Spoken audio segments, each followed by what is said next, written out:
Communication, marketing, recrutement. Vos besoins ont des solutions vidéo avec Décideur TV, le studio.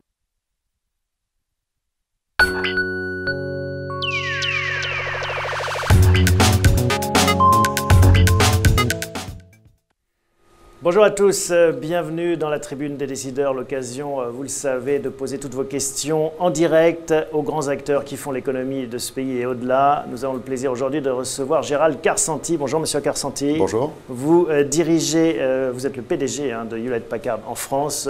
Hewlett Packard, c'est la filiale française donc, de ce géant américain. 6500 personnes y travaillent dans l'Hexagone.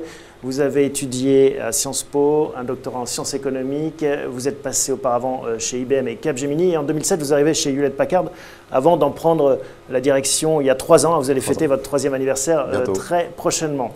On va voir avec vous comment se passe le business de HP. Comment est-ce que vous redéfinissez un petit peu votre périmètre et comment est-ce que vous comptez rester la grande entreprise que vous êtes. On va parler aussi de vous à la fin parce que vous avez un parcours extra-professionnel aussi intéressant, mais on commence tout de suite par la première rubrique de cette émission qui concerne la marche du monde. On l'appelle « Commenter ».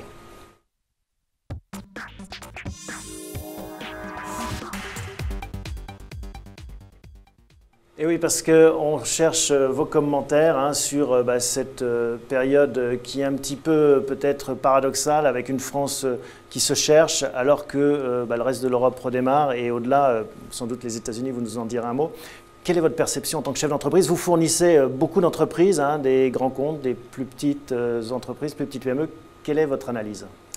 Je pense que vous l'avez dit, on est dans une période un petit peu, on va dire, tendue en France. Où on cherche, je pense qu'on cherche notre modèle et on se pose des questions et on a raison de le faire. Je pense qu'il est temps de réformer parce qu'il y a des endroits où il faut absolument bouger vite. Maintenant, on a aussi des atouts, et des atouts importants. Donc, quelle est la situation? Je pense que... Est-ce qu'on ne se cache pas trop derrière ces atouts pour se dire, voilà, on a encore le temps, on a de beaux actifs finalement, et encore quelques minutes, Monsieur le Bourreau? Je pense qu'en fait, on ne les met pas souvent assez en avant, nos atouts, en l'occurrence. Mais lesquels, par contre, je pense qu'on a justement un enseignement de très haut niveau. Donc, que ce soit la Chine ou les États-Unis ou d'autres pays viennent nous prendre nos talents. On ne sait pas toujours les garder en France. On fait beaucoup d'innovations fondamentales, mais on ne sait pas toujours la transformer en innovation réelle, c'est en création d'entreprises. On a du mal à faire durer nos startups, elles ont du mal à passer le cap des 3 ans. Donc on est bon au départ, ouais. L'école, la formation, absolument. Le démarrage de création d'entreprise, et puis après, garder les cadres à haut potentiel, garder les entreprises qui grossissent, on a plus de mal? Je pense que ces dernières années, on a eu plus de mal. Maintenant, il y a une prise de conscience en ce moment. Très clairement, on en parlera aussi, le programme lancé par le gouvernement French Tech adresse en particulier ce problème. Donc c'est une bonne chose. Donc je pense que par contre, il y a d'autres points qu'il faut rapidement transformer.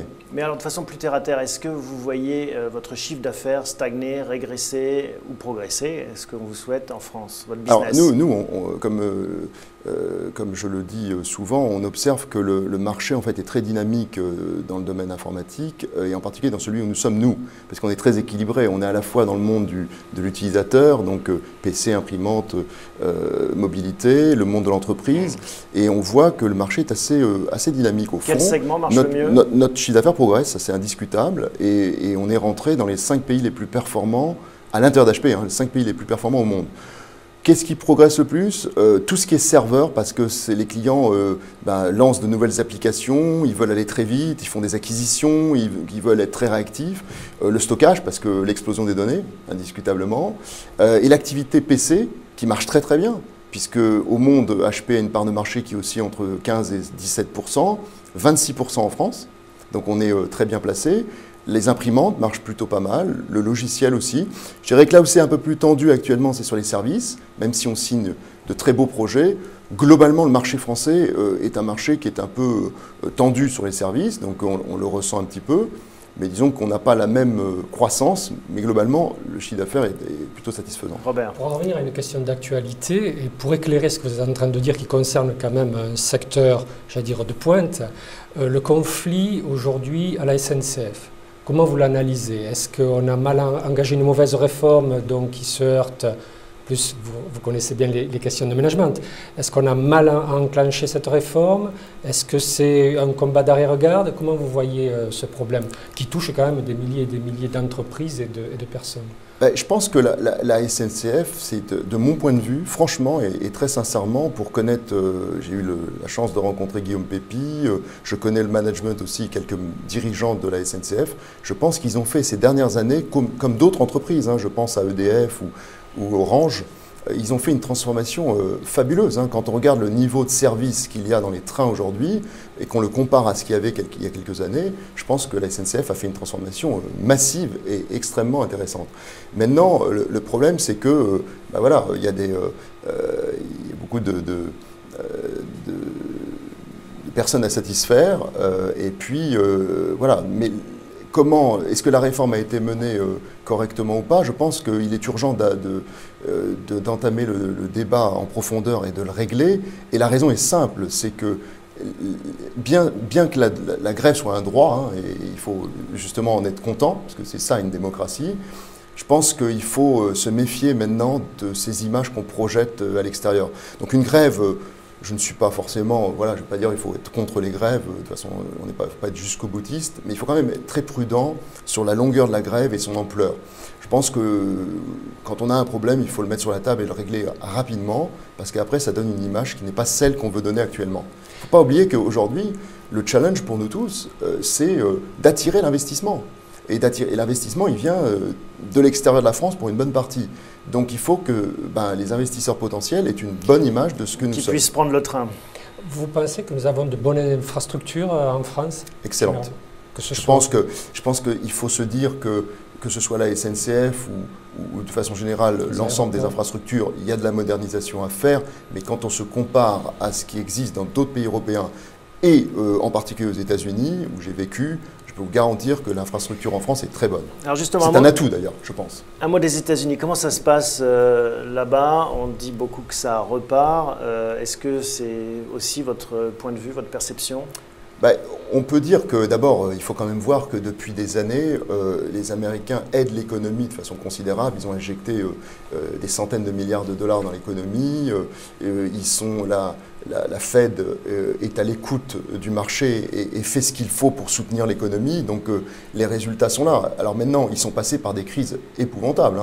On se souvient des subprimes, mais il y a aussi la crise ça a entraîné une crise dans l'immobilier. Alors maintenant, on en est où? Donc je pense qu'ils sont en train de progressivement de sortir de cette crise, même si toutes les 15 jours, on a un indicateur qui fait un peu tressaillir les marchés. Mais la réalité, c'est qu'on voit que progressivement, on est en train de sortir de la crise. Et c'est en grande partie lié, je pense, à l'innovation et au dynamisme de la création d'entreprises. C'est ce qu'il faut qu'on ait en France également.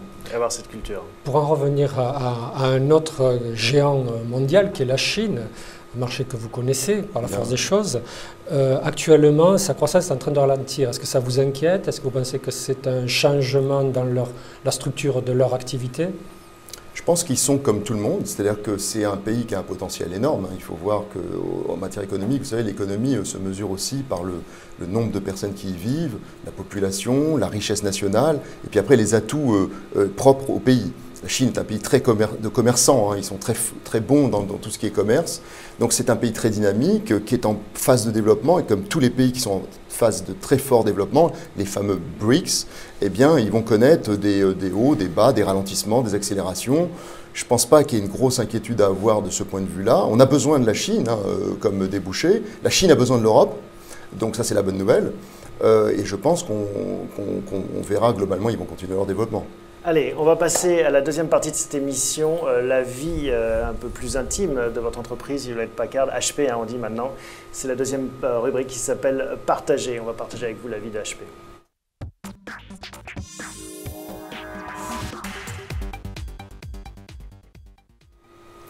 Alors, vous le disiez, Monsieur Garsanti, l'économie américaine repart. Pour autant, Meg Whitman, votre patronne, annonce encore 16 000 suppressions de postes chez HP au niveau mondial. Comment est-ce qu'on explique ce décalage? Alors, Meg Whitman a eu le courage de dire il y a quelques années, il y a 3 ans, quand elle a pris les rênes d'HP au niveau mondial, qu'elle ne voulait pas rentrer dans, vous savez, le temps de l'entreprise n'est pas le temps boursier. Et elle a dit, moi je veux transformer HP sur une période de long terme, et elle a donné un plan sur 5 ans. Et à l'époque, elle avait déjà donné une vision de ce que ça allait donner en matière de restructuration. L'annonce des 11 à 16 000 supplémentaires n'est pas une grande nouveauté pour les marchés, c'est quelque chose qu'elle avait pré-annoncé déjà. Donc c'est le chemin qui est en train de se faire pour transformer HP. C'est quoi la vision alors de Meg Whitman et la vôtre? La vision de Meg Whitman et la mienne d'ailleurs, il se trouve qu'on en parle avec tous les patrons de pays, c'est qu'on est dans un monde qui est en train de se transformer en profondeur. L'Internet a explosé à la fin des années 90 et dans les années 2000. Mais en fait, comme toute nouvelle technologie, il y a la phase de maturité. Il faut la diffusion d'abord, et puis ensuite la phase de maturité. Et là, on y est. Alors ça ne veut pas dire qu'il n'y a pas eu de grandes ruptures avant, il y en a eu, mais ça va s'accélérer. Moi, je rencontre tous les jours de jeunes créateurs d'entreprises, ou de moins jeunes du reste, qui ont des idées, et ils sont en train de créer des ruptures. C'est-à-dire qu'ils sont en train de prendre un métier, une filière, et en train de dire, mais pourquoi on ne la remettrait pas à l'envers pour voir les choses totalement différemment. Alors c'est vrai que pour les entreprises, pour les entreprises qui sont installées, on a deux façons de le faire. Soit on attend et puis on va se prendre un mur ou un peu le bouillon.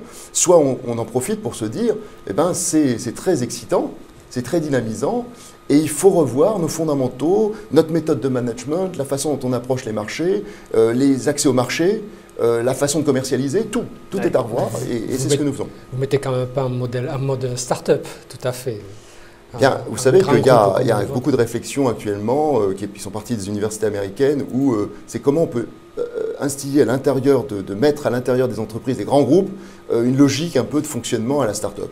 Je pense qu'il va y avoir un juste milieu parce qu'un grand groupe restera un grand groupe et ça ne se manage pas comme une start-up, mais il y a du bon quand même à prendre quelques recettes qui viennent de ce monde qui est en plein boom et qui est en pleine émergence. Alors vous le savez, c'est une émission pendant laquelle les internautes posent leurs questions en direct. Cyril vous demande quelle position compte prendre HP sur le marché de l'impression 3D. C'est vrai que vous êtes très connu pour les imprimantes. Bien sûr. Est-ce que ça c'est un relais de croissance que vous voulez embrasser? Bien sûr. C'est un marché extrêmement important pour HP puisqu'on est le numéro 1 mondial au niveau des systèmes d'impression. Le 3D est évidemment un axe de développement. Meg Whitman l'a annoncé justement à nouveau à notre événement mondial de Discover ce mois de juin aux États-Unis. Mais Meg Whitman fait une nuance. En fait, faire du 3D pour du 3D, au fond, c'est important parce que la recherche fondamentale est importante, mais c'est l'application qui compte. On fait quoi du 3D? Donc Meg a lancé un certain nombre de chantiers pour adapter les innovations 3D chez HP au monde de l'industrie. Par exemple, on fait quoi avec le 3D dans le domaine de la santé? On fait quoi Ce ne sera pas les mêmes imprimantes dans la santé, dans l'enseignement Non seulement ce ne sera pas forcément les mêmes solutions, mais ce ne sera pas les mêmes partenaires, ce ne sera pas les mêmes associations avec les mêmes laboratoires de recherche avec qui on peut travailler, tout va changer. Mais il y a la santé, la ville, demain, ça peut changer quoi en matière de Smart City? Ça peut changer quoi dans le domaine de la télécommunication, des réseaux, parce que c'est en train de se bouleverser, de la fabrication, dans les usines. Voilà, des révolutions sont en train de se faire. Le 3D va jouer un rôle majeur. Robert. Alors, évidemment, vous voulez aller de l'avant sur toutes ces nouveaux débouchés qui sont en train d'apparaître, mais en même temps, vous avez une structure de groupe avec la particularité de couvrir tous les métiers, puisque vous continuez à faire des imprimantes, mais aussi des ordinateurs, vous avez des ambitions dans le cloud. Comment peut-on, est-ce qu'il n'y a pas un risque de courir plusieurs lièvres à la fois? On est la seule entreprise à avoir ce bout en bout, mais ça nous donne un avantage et en même temps un labeur derrière. L'avantage, c'est qu'on est les seuls à pouvoir gérer le flux d'informations dans sa globalité. C'est-à-dire que quand on parle à des utilisateurs, on comprend ce qu'ils font et ce qu'ils veulent surtout. Quand on parle aux entreprises, on comprend ce qu'ils veulent et ce qu'ils font.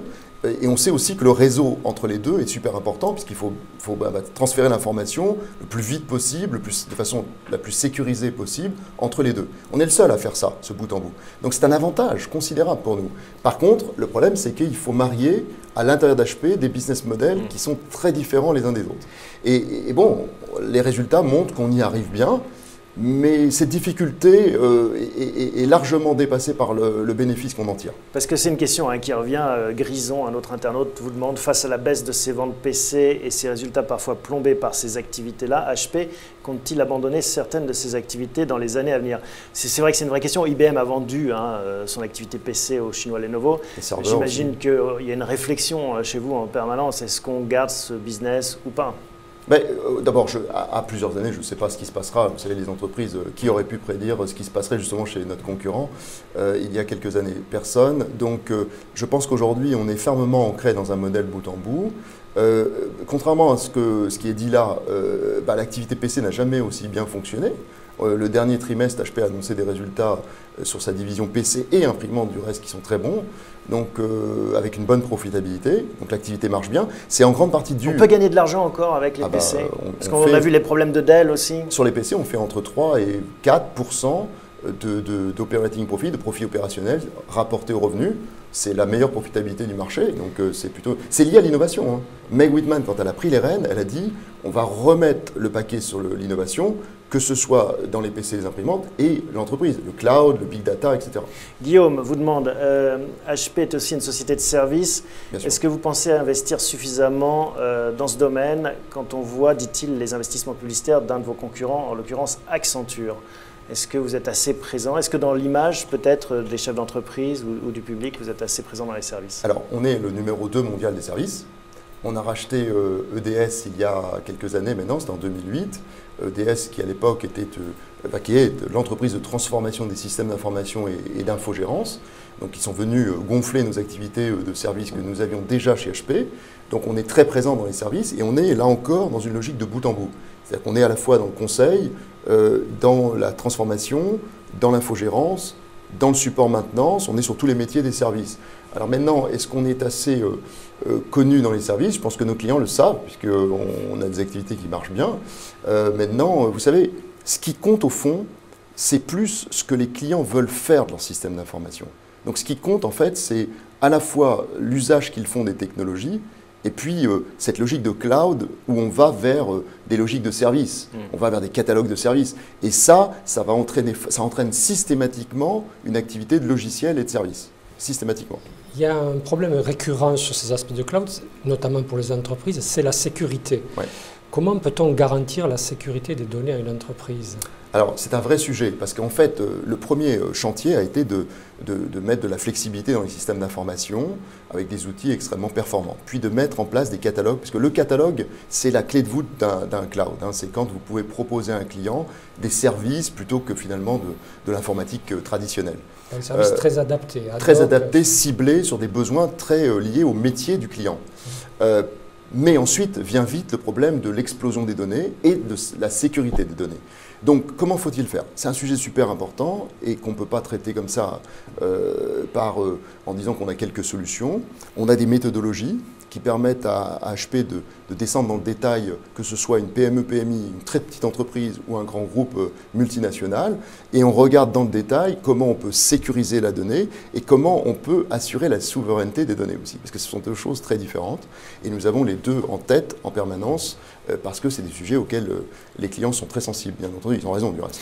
D'ailleurs, il y a une autre question qui rebondit sur cette question de Robert. Antoine demande, n'allons-nous pas vers trop de cloud SAS et avec en toile de fond le débat de la localisation en France ou à l'extérieur? Alors, nous, on est très sensible à la localisation des données, on comprend ce débat, c'est important. Donc on a 2 data centers, on a préféré les mettre en France, donc on a 2 data centers en France, l'un à Grenoble, l'autre à l'île d'Abo à côté de Lyon, entre Lyon et Grenoble. Ils sont éloignés de quelques dizaines de kilomètres, de façon à servir un peu de backup l'un à l'autre. C'est d'immenses data centers qui sont en dernière génération, sécurité maximum, 4, reconnaissance rétinienne, digitale, etc. Donc on est vraiment dans les data centers ultra modernes. Est-ce qu'on va vers trop finalement de cloud? Est-ce qu'on va à 100%? Le but, c'est d'aller à 100% de Non, cloud? parce que ça ne sera, vous savez, les ruptures ne se font jamais comme ça. Mais la réalité, c'est que demain, on fournira l'énergie informatique comme on fournit l'énergie électrique, même chez vous. C'est la grande vision des informaticiens. Mais parce qu'on le fait déjà dans l'entreprise aujourd'hui. On a, dans nos data centers, on fournit des catalogues de services et de l'informatique à la demande. Et le client est facturé en fonction de ce qu'il consomme. Mais on va le faire demain, ça arrivera chez nous. C'est-à-dire qu'au lieu d'acheter une informatique… On aura un compteur aussi qui sera relevé. Oui, bien sûr, et on sait déjà le faire. La question, c'est que c'est le modèle de demain. Il n'y a pas de raison qu'on n'aille pas vers une logique de service.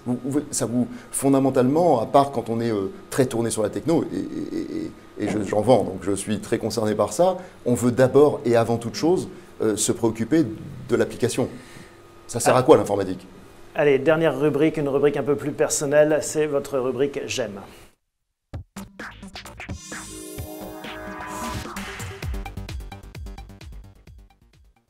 Alors Gérald Kersanti, on va essayer de découvrir qui vous êtes en dehors du travail. Qu'est-ce que vous aimez? On sait que vous aimez notamment l'enseignement. Vous êtes prof affilié à HEC. Ouais, qu'est-ce que vous enseignez? J'enseigne depuis 10 ans. J'enseigne en tant que professeur affilié, effectivement, le leadership et la transformation des entreprises. Et ça, c'est une matière qui a évolué depuis 10 ans? Ouais. En fait, énormément. Bon, évidemment, comme ça fait pas mal de temps que j'enseigne, sur le plan théorique, les modèles ont beaucoup évolué. Et puis après, l'avantage que je peux offrir éventuellement, c'est d'associer à la fois la théorie et la pratique, puisque on le met en pratique tous les jours. Je le mets en pratique tous les jours. J'essaye de le mettre en pratique tous les jours dans ma vie. Parce que gérer 6000 personnes, j'imagine qu'entre le professeur un peu théorique au départ et puis se retrouver vraiment aux manettes, ça doit. Mais c'est ça qui est très excitant, parce que quand on est, ça permet de finalement enseigner, permet de garder un contact avec les jeunes. Donc ça, c'est génial. Permet de garder un contact avec les nouvelles recherches, parce qu'on est à la pointe de ce qui se fait. Et puis en même temps, quand on est en entreprise, on est dans le pragmatisme. Moi, quand je suis dans l'entreprise, on est vraiment dans l'action. On rencontre des clients, on discute, on élabore avec les collaborateurs des solutions pour nos clients. Et puis, de temps en temps, ça fait du bien de prendre un peu de recul et de se dire, est-ce qu'on est dans la bonne direction? Par exemple, j'ai un exemple concret, c'est en enseignant et en discutant avec des étudiants ou des cadres qui sont de passage à HEC que j'ai découvert que ces méthodes de management on va dire, de la nouvelle génération, mode start-up, on va dire, et la façon finalement de créer des ruptures, y compris dans l'accompagnement au niveau du leadership. Et ça, c'est super intéressant. Mais il consiste en quoi? C'est un management beaucoup plus à l'horizontale, qui responsabilise davantage les gens, beaucoup plus ouvert? Il ne faut pas tomber dans l'excès, là encore, je ne le ferai pas. On ne peut pas passer on peut pas mettre HP ou Renault ou des grandes entreprises comme ça dans un mode start-up, ça serait ridicule. Mais on peut par contre se dire finalement, il y a des méthodes qui sont utilisées dans les start-up qu'on peut appliquer dans les grands groupes. Diminuer les meetings, faire des meetings plus efficaces sans outils, comme ça les gens sont à 100% dans les meetings, accéder au réseau pour partager l'information, mettre en avant la créativité comme facteur de différenciation. Aujourd'hui, on regarde parfois des critères de performance, alors que les vrais critères, c'est la créativité. C'est ce que les gens peuvent apporter pour faire des ruptures. Mais la rupture peut être dans l'innovation technologique à laquelle on pense, le serveur, etc., chez nous, HP, mais ça peut être aussi dans le modèle d'organisation, dans le fait simplement de dire, il faut abandonner ça. Ça, c'est stupide, on fait ça depuis 2 ans, ça ne sert à rien et ça consomme de l'énergie. On voit une révolution aussi dans le monde de l'enseignement. Aucun secteur n'est épargné, avec les fameux MOOC qui permettent d'apprendre à distance, notamment via la vidéo. Est-ce que vous sentez que ça change aussi votre façon de faire? Énormément, mais je disais tout à l'heure que tous les métiers vont changer. On va avoir des ruptures partout. L'enseignement en fait partie. La façon, vous voyez, aux États-Unis par exemple, les profs, quand ils rentrent en amphi, ils ne rentrent pas pour faire un cours. Le cours est déjà sur les tablettes téléchargées, les étudiants l'ont déjà vu, normalement. Ils ont regardé, ils ont même posté leurs questions, un peu comme vos internautes en ce moment, et ils veulent finalement approfondir des questions. Et donc le prof va sans doute faire une synthèse, j'ai eu l'occasion de voir ça, font une synthèse en amont, puis après très vite ils rentrent dans un mode d'approfondissement. C'est une autre façon d'enseigner. Par ailleurs, avec les nouvelles technologies, eh bien, on va voir l'enseignement se faire à distance de plus en plus. Alors c'était un peu rébarbatif, on va dire, il y a quelques années. Et puis maintenant, avec les nouvelles technologies, ça devient beaucoup plus amusant. Tout le monde pourra faire HEC, en fait. Ouais, je ne sais pas si on ira jusqu'à là, parce que rien ne remplace quand même le contact entre étudiants, il faut un mix des deux. Mais on va aller vers des modèles qui vont justement bouger. Vos étudiants, ils veulent encore travailler dans des grands groupes? Vous avez le sentiment que ça les attire encore? Oui. Bien sûr, parce que regardez comment les groupes se transforment. Je citais tout à l'heure des groupes français pour ne pas citer uniquement HP. Moi, je suis stupéfait par la transformation d'entreprises comme EDF, GDF, Orange, SNCF. C'est des entreprises qui se transforment et qui vont vite. Et d'ailleurs, ils ont eu raison parce que la compétition est là. Et dans certains secteurs, comme on était dans des secteurs protégés, elle attend à la porte. Donc, mais je trouve que ça va vite, moi.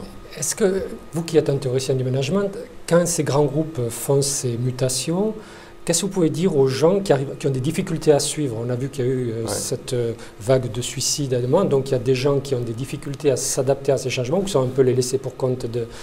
Qu'est-ce qu'on peut faire pour...